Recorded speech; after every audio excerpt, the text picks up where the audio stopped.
A friend of mine asked me, "Did you notice the day the Queen died?" And I said, "Yeah." And he said, "Do you think that's a good thing or a bad thing for her?" I said, "I don't know. I don't know anything about her. Last time I paid attention to the royals was Princess Di and Charles and all that stuff." So, and he's referring to September 8th, when that other queen, Queen of Heaven and Earth, Mary, was born. Interesting. I mean, God has 365 choices there, which day things happen, right? So it was interesting. So, but it did cause me to kind of go looking more into her faith. I mean, I had no idea whatsoever. First thing I bump into are these Christmas addresses that Queen Elizabeth gave every year. But what people noticed over the last 20 years in particular was how they started getting to be more personal about her own personal relationship with Jesus Christ, like this. Jesus Christ lived obscurely for most of his life and never traveled far. He was maligned and rejected by many, though he had done no wrong. And yet billions of people now follow his teaching and find in him the guiding light for their lives. I am one of them because Christ's example helps me see the value of doing small things with great love. Father Mark Goring said the same thing. He talked about how when she went out into public, she would make these kinds of comments that I follow the teachings of Jesus Christ. This is how I run my life. And then in those Christmas messages as well, she would talk about how Jesus came as a servant, not to be served. And that became kind of the theme for her life. There was a book written when she was turning 90, The Queen's Servant and the King that she serves. She wrote the foreword for the book. Queens don't write forewords to books, but she did because it was such an important aspect to her life. In fact, when she was 21 years old, she made a vow to the people of England.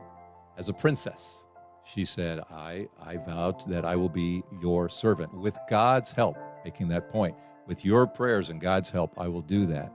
And then later, 5 years later, when she became queen and put that big heavy crown on her head, she said it again. She repeated the vow. With God's help, I will be your servant. This was the theme of things, wasn't it? So what people have noticed through the years, again, is this public being so vocal about her faith. Billy Graham mentioned this too, how brave she was, how courageous that, he's known a lot of world leaders, but that this one had no problem, even as the queen, of not hiding her faith, how strong her faith was. She, of course, was a church leader herself, being the supreme governor of the Church of England. And one of the things she stated was that the church needed to protect all faiths.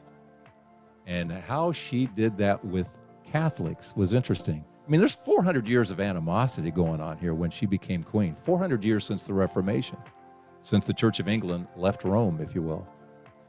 And she started doing things. Once upon a time, you couldn't have a Catholic mass in England. For a while there, you couldn't own property.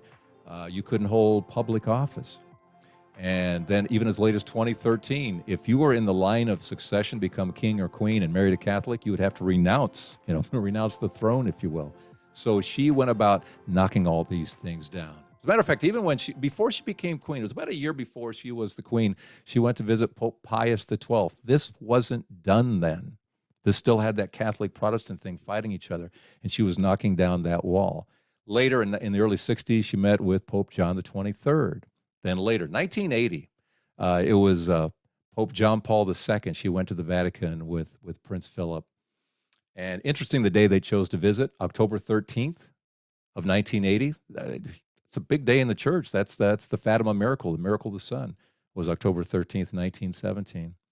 Interesting. Finally, in 1982, Pope John Paul II came to England, the very first time a pope had put his foot on English soil. Isn't that amazing? It took almost 2,000 years for a pope to come visit England and the royals there.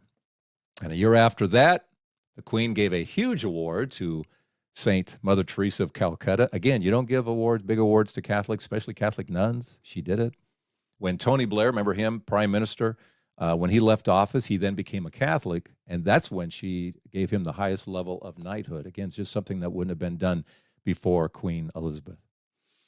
I would say that just because you kneel at your bedside when you say your prayers that you're going to heaven, by all accounts, that's what she did, though, just like her mom. Her mom did that. and she taught her daughter well. I wouldn't say just because you say holy things that you're necessarily going to heaven, but we've got a list here. I want you to take a look at these 10 Queen quotes that we have linked here in the show notes. Take a look at them. Looks like something you would find on a preacher's website. Again, Queen Elizabeth demonstrating her faith. She was an evangelist. Go find me another world leader who says what she says about her Lord and Savior, Jesus Christ. Good luck with that. Maybe that's why, just asking the question, is that why God, having a 365-day choice, that he said, take a look at this queen. She had an earthly reign of 70 years. We have our Mary in heaven, of course, the queen of heaven and earth, above it all. But here was an earthly queen that devoted a lot of her time, her thinking, to heavenly things. When Billy Graham came to visit, if you looked at the Netflix show, I don't know if this is true or not, but I kind of liked the idea. The queen at that time was dealing with forgiveness issues and how Billy Graham helped her. I like to think that actually happened. But you know by what she said that forgiveness was a large part of what she was about as well, because if you're looking to heaven, that's a part of your life. Maybe that's why. Maybe that's why September 8th. I don't know. Something to think about. Thanks for watching. See you next week on Men's Morning Light. Jesus Christ lived obscurely for most of his life and never traveled far. He was maligned and rejected by many, though he had done no wrong.